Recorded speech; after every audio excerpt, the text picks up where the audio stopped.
बिस्मिल्लाहिर्रहमानिर्रहीम। अस्सलाम वालेकुम। Daily diary with Amna YouTube channel में खुश आमदीद।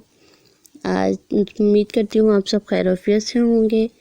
जी तो आज आपके साथ बहुत ही खूबसूरत मज़ेदार रेसिपी शेयर करूँगी जो है मकई की चाट।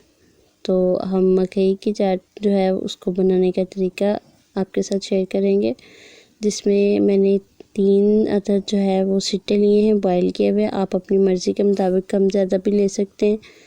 उनको अच्छी तरह से छुरी की मदद से हम मकई के जो दाने हैं उनको अलग करेंगे वन बाय वन। जी तो ये देखें, मैंने दाने बिल्कुल जो है वो सिट्टे से अलग कर लिए हैं। इसकी ग़िज़ाइयत में बहुत भरपूर है। सिट्टे जो हैं वो सेहत के लिए भी बहुत बेहतरीन है, स्टमक के लिए बहुत ही बेहतरीन है। अब इसके अंदर 2 अदद लीमू अच्छी तरह से निचोड़ लेंगे। जी तो थोड़ा हस्बे ज़रूरत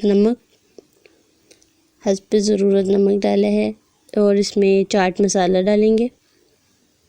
जी तो अब देखिए जी, हमारी जो मकई की चाट है वो बिल्कुल तैयार है। बिल्कुल आसान सादा सा तरीका है। सिट्टा तो हम खाते ही हैं, लेकिन इस तरह ट्राई करके देखिएगा, इंशाल्लाह आपको ज़रूर पसंद आएगा। अपनी दुआ में याद रखिएगा। अपना बहुत सारा ख्याल रखिएगा। अल्लाह हाफ़िज़।